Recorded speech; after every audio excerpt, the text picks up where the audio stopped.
Hello, Pastor. I'm standing here in my office in the church that I planted more than 21 years ago. You know, by God's grace, so much ministry has occurred here. I've led people to Jesus Christ. I've watched marriages come back together, lives change. But I have to tell you, the fruit that I bear is nothing compared to the fruit that is borne by the ministry team that surrounds me, many of whom began this ministry with me, and today they're still bearing fruit. In this series, let's talk about our ministry teams, knowing that a better team certainly makes for a better ministry. The success of this church, like every church, depends on not only what happens in the pulpit, but what happens in dozens of other places all around the church. You know, Google indicates that the United States Navy possesses 14 Trident-class nuclear submarines. These superior war machines strike terror inside of the hearts of our enemies. Each submarine has a crew of 120 highly trained enlisted men.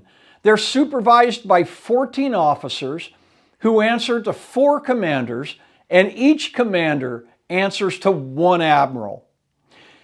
Each crew member is a specialist. The survival and the effectiveness of the submarine depends on everyone performing his specialty. Every valve, every gauge and switch is supervised by someone. You know, you could paraphrase 1 Corinthians 12 to read, "For the Trident submarine is not made up of 1 member, but many. And the torpedo specialist cannot say to the navigation specialist, 'I have no need of you.' But the United States Navy, composed of many ships, gives greater honor to him who lacks it, so that there is no schism in the submarine." You know, churches can become superior war machines too, striking terror in the hordes of demons out to stumble and discourage God's people. But Paul suggests, it can be difficult for people to work together. But people are worth it. People are the reason that Jesus Christ left his throne to die on the cross. People are the reason that your church exists in the first place. But the difficulty of people working together, it has a purpose. I'm persuaded that the hardship involved in a team working together is exactly what God designed in order that everyone on the team learns to die a little bit more to themselves. A good ministry leader is someone who gives himself a funeral every day and puts the interest of others above his own. Have you ever had 2 valuable team members butt heads and not get along and put you in the middle, trying to validate their point of view? Man, I have. And you know what? If it's not handled just right, you're apt to lose both of them. And sometimes, even when you do handle it just right, they still may not get along.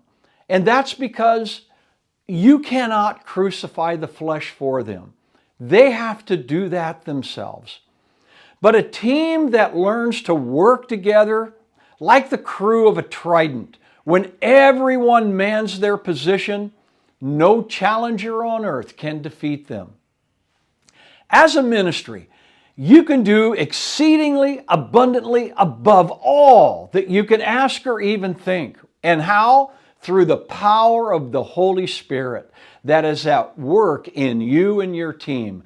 In this next video, I'd like to give you 7 suggestions that will help minimize what I call fatal conflicts between members of your team. Of course, you can do everything right and still have conflicts, but God is with you, Pastor, and He's going to help you with your team. He'll help you steer your church from victory to victory. In the meantime, anchors away.